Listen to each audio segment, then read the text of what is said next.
2 forms, 4 arms, and 8 legs. Warning, this champion guide's gonna have spiders in it.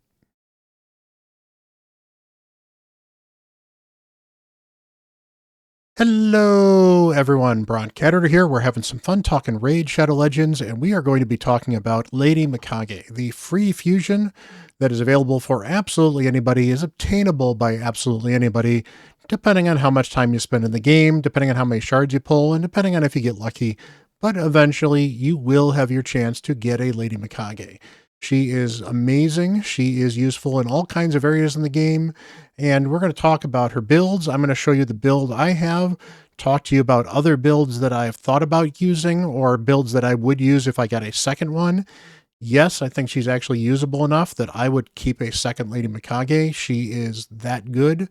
And we'll see what we can do with her, talk about how she is useful in every area of the game, talk about which forms are best, where you may or may not want to book her, and show off a couple of teams. So should be an action-packed video. Let's get moving.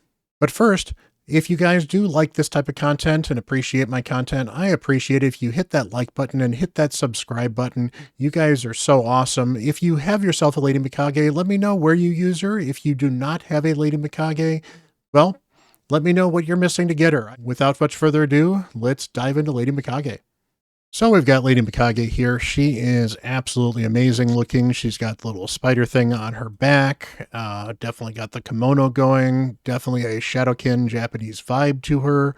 And of course, when she transforms into other forms, she becomes a bit of the Spider Queen, where she's got the underside of a spider.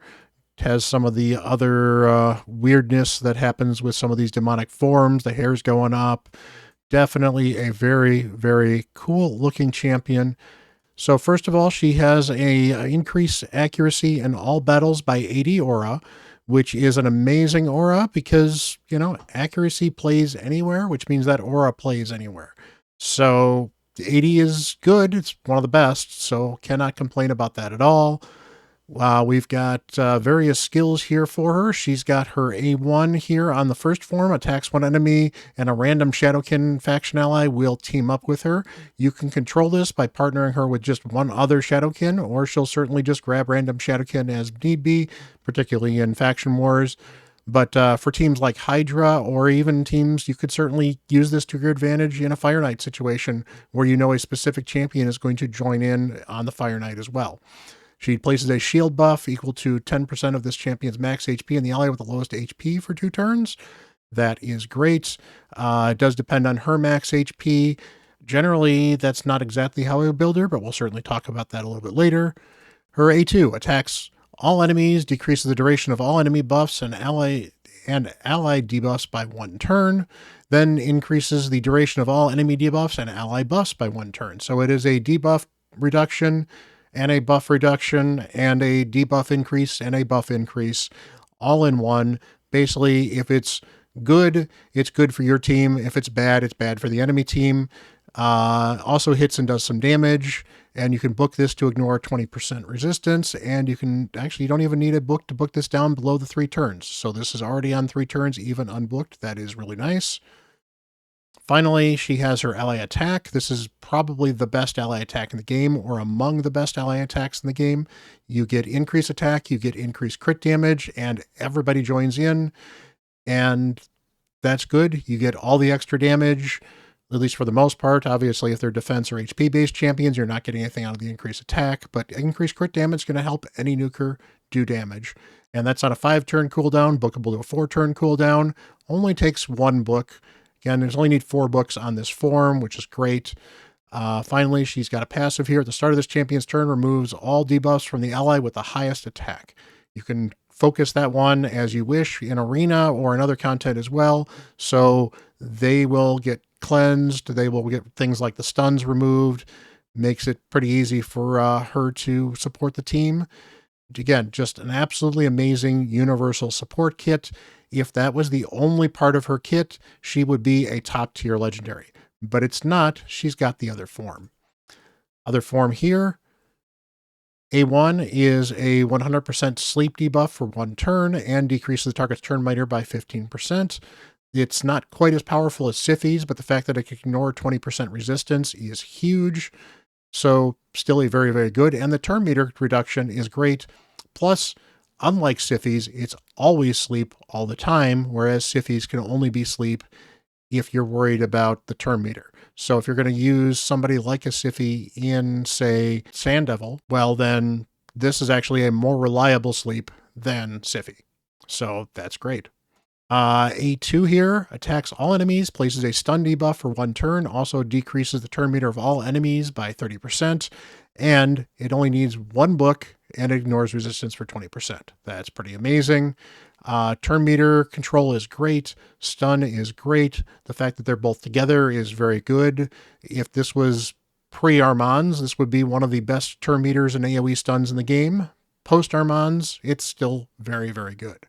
Finally, she has an increased accuracy buff on all allies for 2 turns, and then removes all buffs from all enemies, not all allies, and places a 25% weaken on them for 2 turns. This works great with bomb champions. Again, she can ignore some resistance. This is on a 5-turn cooldown, bookable to a 4. Very, very powerful ability. Very good for bomb champions, as we mentioned, but honestly, again, stripping buffs is so useful in so many areas of the game. This can be great, and the increased accuracy just makes your team easier to use in the first place. Finally, she has her passive here in this form. At the start of this champion's turn, decrease the turn meter of the enemy with the highest attack by 15%. Now, these passes are worth noting because if she changes form, she basically gets to use both passives. So she takes a turn, she gets this passive, she changes forms, and she gets a chance to use her first passive again. So that actually makes these passives that start at turns on these mythicals very, very powerful. Now, as far as blessings are concerned for her, I've got Phantom Touch because I use her in Fire Knight, and it made a lot of sense for me. There are so many other options you could go with. She's definitely not a damage dealer, so things like War of the Fallen is probably not what you're looking for. You're probably not looking for Soul Reap as you've got here as well. Lightning Cage could be interesting because she does throw some buffs on her, so that would keep some of those buffs if you're worried about losing them.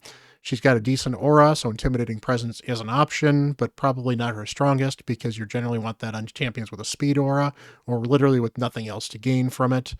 Temporal Chains could be good because that'll hurt the enemy when they do get some buffs, and then she can take her turn quickly and then do some debuffs. Or do the strip, for example, would be good for her. Cruelty would not be too bad because she does do multiple AoE attacks. We could go here for Commanding Presence, but again, you're better off with the leadership one. Life Harvest certainly works if you're going to use her focused in Arena. Polymorph would see another option for Arena. Brimstone would be a good one for general PvE because she does do a lot of attacking as well, so Brimstone would get out there fairly well. You are going to build her with some accuracy, but which form you're going to need the accuracy in is going to depend on how you build her as well, because the different forms do have different roles. So if you're not going to build her to use both forms, Brimstone may not work for you if you decide to not build her with some accuracy. Finally, you could certainly go Nature's Wrath if you need more damage, but there's really not much in the Harmony tree that I think is really worth it. So overall, there's not a lot of really great blessings. That's kind of why I ended up on Phantom Touch, because I figured I might as well get something good for the Fire Knight, which was the most important part for me to use her on my account when I got her. All right, we don't want to forget to mount Masteries here. As you can see, I've got mine built with War Master. I think that makes a lot of sense. Put my cancel back on camera here. I went down the offense tree, so we got the extra crit rate and the crit damage, got the extra damage when she's got full HP, and this was just mostly I didn't have much else to grab for her, given the stuff I grabbed here. Life Drinker, I think, is a very, very useful one to grab for PvE champions if they don't need the additional damage, which she doesn't. Might as well get a little extra damage here when attacking champions with higher HP. Get the extra A1 damage, and because she is going to be hitting with her A1 quite a bit because of the ally attack, so that is actually kind of important. And finally, War Master, because again, ally attack, she's going to be hitting with that A1 quite often. War Master will proc a decent amount. It's a decent amount of extra damage. It's probably a good base of what damage she is going to do. There is no reason really to build her with Helm Smasher or anything else down here. If you're going offense tree, this is pretty much what you want, with whether or not you're going to go Heart of Glory is really the only question. You can go support tree. Now I went support tree to get all the accuracy, and there's no reason not to get accuracy because the HP doesn't really help her that much, and she does not heal. So if you go support tree, you're going to want the accuracy here. You're going to want the accuracy here. Additional accuracy here is good. She does land some debuffs, so arcane celerity is not the worst thing in the world. She also does put some buffs up there, so given I'm using her in PvE and we're going to be doing the buffs more often than the debuffs, I went with Rapid Response over Arcane Celerity. Either of those could be good. Again, extra accuracy seems to help. Having the Cycle of Magic is super powerful, as is the fact that she's going to be in a lot of multi-piece sets, just given what you need to build her for. So Lore of Steel is absolutely amazing. Even if you end up in Perception, Lore of Steel is a huge amount of extra accuracy and speed and perception. So Laura Steele, great mastery for her. Didn't really need Evil Eye. Didn't really need Merciful Aid. She's not healing. Finally, she's putting a ton of buffs up there, so the buffs lasting a little longer as night. And she is putting some debuffs up there. Although, to be fair, most of her buffs are stunned, so this is only going to help the weaken. However, this felt like this helped a little more than any other best thing I could have used. If I was going for more of a PvE build, I would certainly, instead of taking War Master, I would definitely take Eagle Eye. You can also go down the defense tree. If you're looking for more just defense, but you're looking for an Hydra, then you're going to go down the Tough Skin and get this AoE Blast Proof. If you're going more PvE, you're going to want to go Defiance and grab Improved Parry. Regardless, you're going to come back around here for Delay Death, which is very helpful. That means you're going to get either Resurgence, which is not too bad. In fact, Resurgence isn't bad to get either way. Bloodthirst is not as good. In fact, what I would probably do is I'd grab Defiant, grabbed Improved Parry, grab Bloodthirst, and grab Resurgent rather than grab Rapid Response if I'm going full PvP. Then Delay Death, and then finally Cycle of Revenge is very, very helpful as well. I don't think anything on the bottom is really that great. You're not going to build her in a lot of resistance. She doesn't make sense in a lot of stun sets because she already does the stun at 100%, and not everything attacks that otherwise that doesn't already do the stun, so it doesn't make a lot of sense. She doesn't really need plus 200 defense, and you're probably not going to want Bulwark on her as well. As far as different builds you can do with her, it really does depend on the form. Her first form is buff heavy, so things like a protection set could be good. She does get 2 buffs plus the extra shield, so a protection set 9-piece would be great for her. A protection even 4-piece or 6-piece does protect some of those buffs as well, which can be very helpful in Hydra. Could be helpful in Arena if you're going to be using the buff side of her. If you're going to go the debuff route, then you're going to need the accuracy. Either way, you're going to want her with an exceptionally high speed. So you're going to build her as fast as you reasonably can, with enough accuracy to possibly use her second form if you're going to have a hybrid build. If you're going to go only on the first form, you don't really need to because you're probably going to want to go 9-piece protection, which may make it harder for you to get all the accuracy you want. And if you're going to go mostly a PvP, then you're going to want something like Stone Skin or maybe some Pinpoint. You know, you could certainly see some Feral might be interesting on her as well. But you're looking for either to keep her alive, so you're probably looking for Stone Skin. Maybe you're going to look for some Pinpoint because you're going to be looking to prevent her from getting stunned. Otherwise, you're basically going to make her as accurate as possible and as fast as possible. I like this hybrid build I have. Now, this hybrid build I've got 5-piece protection and 2-piece impulse. Impulse is a great set for her because the chance to reduce the random skill cooldown by 1 at 12% procs a lot more often than you might think it does. And then, of course, with her masteries, I've got some other fun stuff with that as well. Overall, I have her built very, very fast. As you can see, 332 speed. For an arena build, that is still slow for Lady Mikage, at least where I'm at in arena. Overall, it's easy to make her pretty fast because she's got the base at 115 speed. So you pile as much speed on as you can. That's one of the reasons that this 5-piece protection set was the way I went, because I got the extra 12% speed both times, plus I got the impulse 12% speed. So I effectively have a 6-piece speed set with additional benefits on her with the way I've got this set up, and it works great.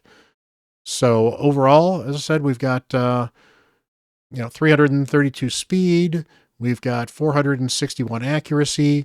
Mythicals do not need as much accuracy as other champions because when they're booked, they have ignore 20% resistance. Because of the way of how resistance works, reducing resistance by 20% is more like a 25% boost to accuracy.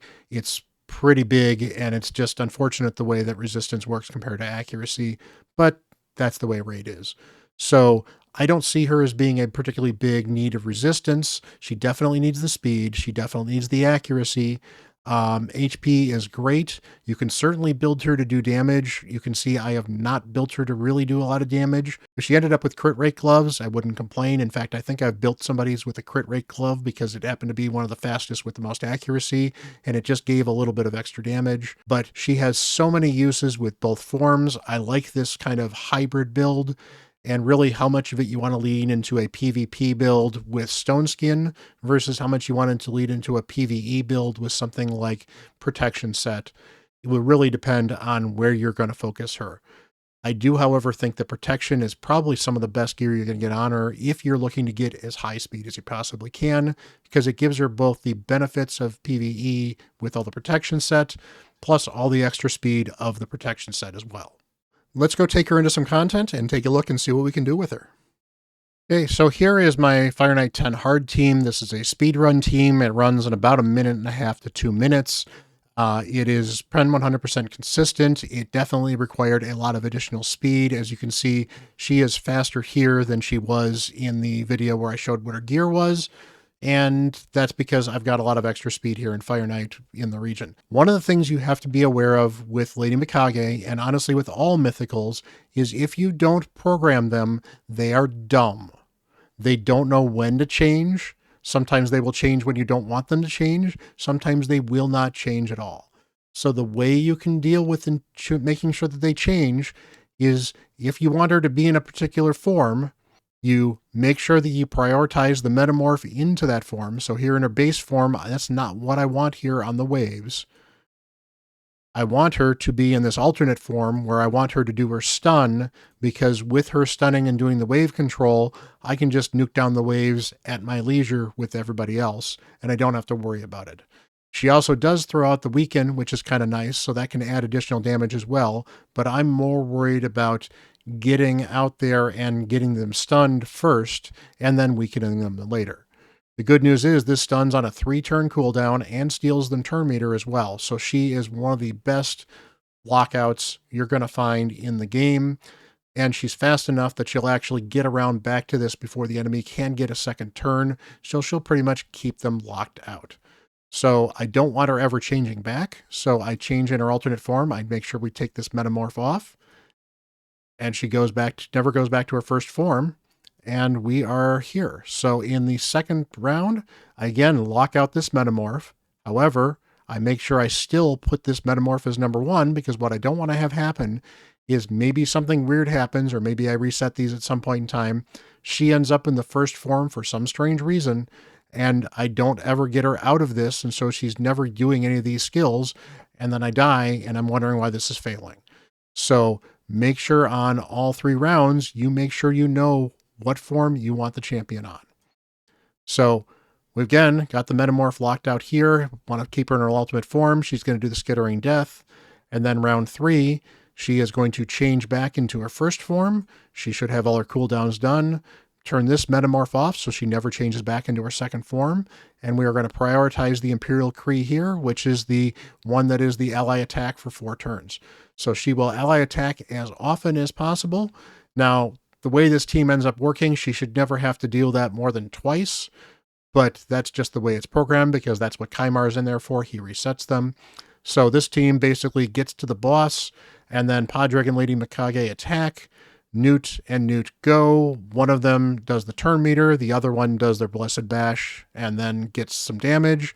Then Kaimar goes and resets all the teams. We get ally attack again and again, and then these 2 Newts take their Blessed Bashes and finish off the boss.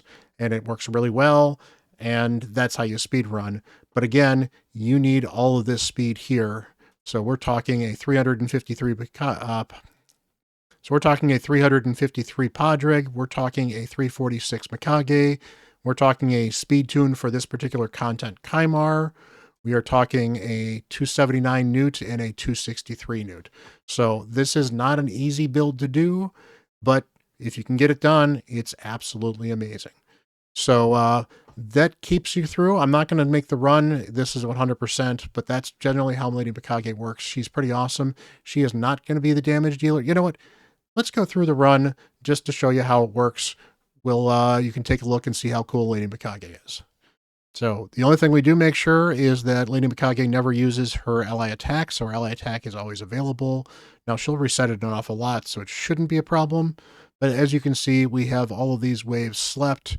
We've got these waves stunned, and we're doing enough damage with all the newts that we're just kind of whittling them down.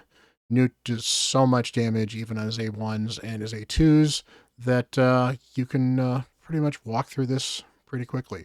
So 30-ish seconds through round 1, on to round 2. It's actually kind of nice that she didn't get the stun first, because that means she did not stun herself, because Riho reflects one of the debuffs, which is great. There's the stun now. She's still going fast enough. It's not an issue. And here we go. Just got to mop these guys up. All right, so minute 7 on to the boss. Reasonable run. Hydra goes. And again, if you see this looks familiar, I've done this on a couple of other guides where I've shown this exact team. I did a guide on Padraig showing this team. I actually like using the two of them together. It's nice with the extra ally attackers. So there's the second ally attack. There's the first newt that breaks through the shield and does some turn meter control. He gets his Blessed Bash. Kymar will do the reset. We now get ally attacks again. This will get through, because basically we have to do an additional 10% of the boss's max HP beyond the 3 Blessed Bash hits, and that is just enough. And if it's not enough, the final newt that goes, he has Soul Reap, so he'll kill the boss if he has to. But not a problem. There we go, minute 50. Best time has been a minute 30. Done in as low as 39 turns, and that basically means I got a cleaner hit in the waves.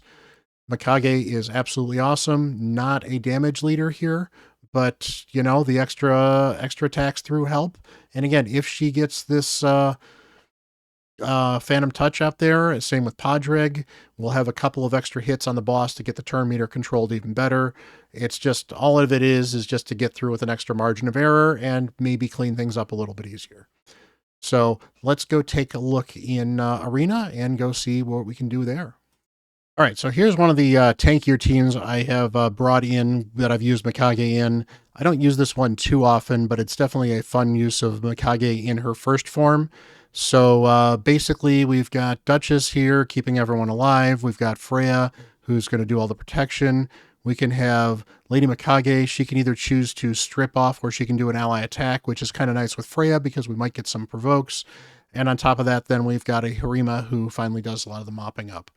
So checking the team settings on this particular team here, you'll notice I don't actually have these set. As I've mentioned, you really want to make sure these are set if you're going to be using her in auto.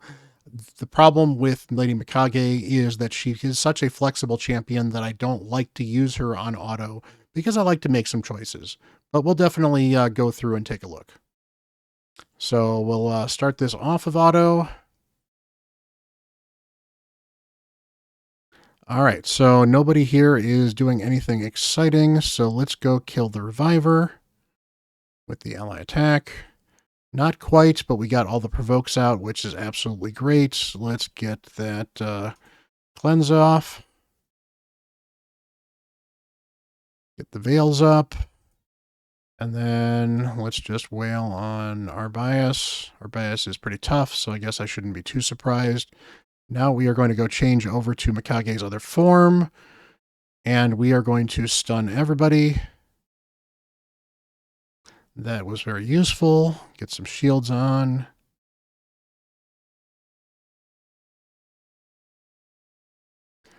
Let's get some strippage and get some weaken up. Okay, so she did get sheeped. That's where having pinpoint can be very helpful. Still wailing on Arbias. And there we go. So that is Lady Mikage's general utility, actually in all of one attack there. The advantage of actually pairing her with a Harima as well is if she ends up A1ing in her normal form, that's also an ally attack, so it's another chance for her to get a Harima to do her A1, which could be very helpful because Harima hits really, really hard. Again, you have options to strip, you've got options to get weaken out there, you've got options to stun, you've got options to ally attack. Very, very flexible. Let's go show in what other team I tend to use her in. All right, so this is my Carnage team that I actually really enjoy using. This is a lot of fun to just farm with. And as you'll see, I actually do have her pre-programmed. And this is how you prioritize Mikage to use her second form first. So I have the first thing she does is Metamorph. And then she does not do the Metamorph here. Metamorph is her third thing she does, which means she will only Metamorph if any of these other skills are not on cooldown and Metamorph is off cooldown. So she will prioritize her Skittering Death, which is the stun. She will then do the remove all buffs. To be fair, again, it is very difficult with Mikage because she is so flexible. You could decide that you want to do the buff strip rather than the stun if you're going against a team that's in Stone Skin. So knowing what you're going against may change what the pre-programming is, or you may just have to manual her. But that's really kind of the problem of having a super flexible champion. And then again, she goes back to this form here, where she will then usually do her ally attack. And then if she's doesn't have the ally attack ready, she will then do this to decrease buffs and increase buffs and all that sort of stuff.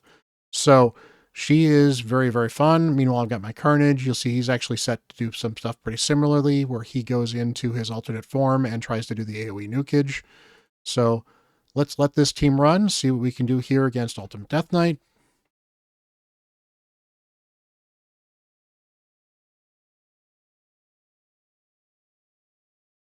So we get some stunnage. Not everybody's stunned, but again, you get some high resistance. The good news is those stuns are actually debuffs, which means that Carnage does additional damage. And look at this, we're already back down to the UDK. So because UDK is in Stone Skin and we're not getting through it yet, well, I guess we get locked out. We got through the Stone Skin and we're good to go.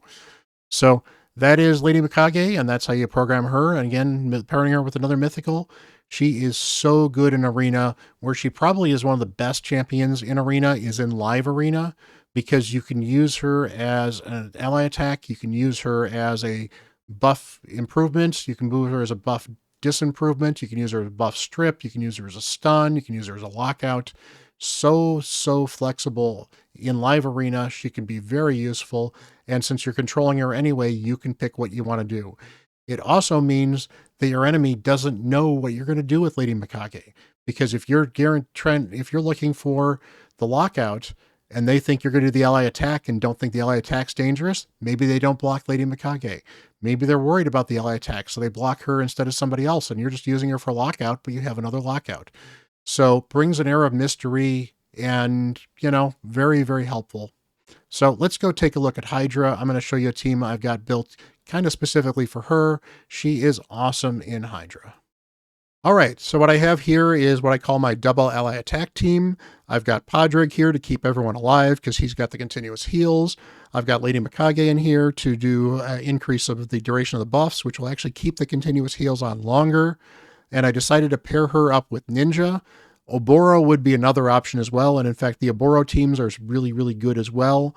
I just decided I wanted to use Ninja because I hadn't had a chance to use Ninja, and I wanted to see how he's going to do in Hydra. My Ninja is not really built to do an incredible amount of damage. He does have crit rate gloves. He's got max crit rate. He's got decent crit damage. He's got decent attack.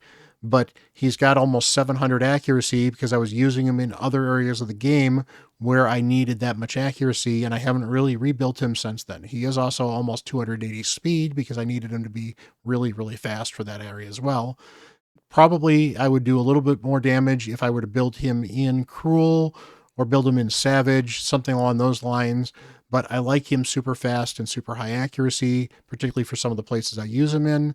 So I didn't want to do a full rebuild. I just wanted to see where this runs.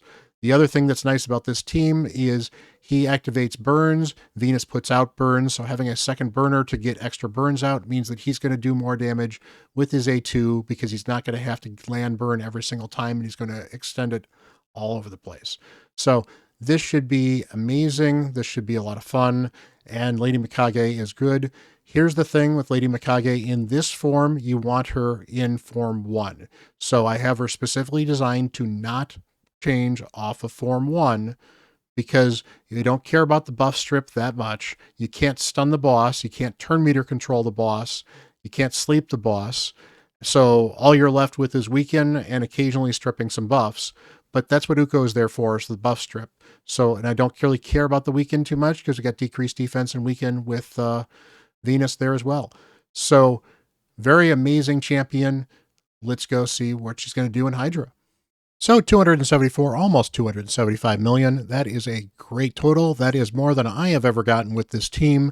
Now, this is the first time I've run it with Ninja, which really unlocks Lady Mikage's damage dealing ability as well, because Lady Mikage brings Ninja, as we mentioned earlier. I use Lady Mikage in this team, much like I use Podreg for the ally attack. Podreg brings a little more support, so I tend to use him a little more often to keep teams alive. But Lady Mikage brings all kinds of support, all kinds of damage, unlocks all kinds of fun team builds, Hydra, Arena, Dungeons, you name it, you can use her all over the place. Centranos, you can use her in Doom Tower. If there's an area of the game that she can be used, she's going to help your account. Great free champion, great mythical, worth booking fully, and worth using however you want to use with multiple different builds. In fact, I would not mind if I pulled a second one. Appreciate you guys hanging out. It has been awesome spending some time with you. Hopefully you guys have been entertained, and hopefully you guys have found this a little bit educational. If you get a chance, hit that like button, hit that subscribe button. I do appreciate all the support. You guys are awesome. Appreciate you guys. Much love back to you guys as well. Until the next video, I'm Bront CatHerder.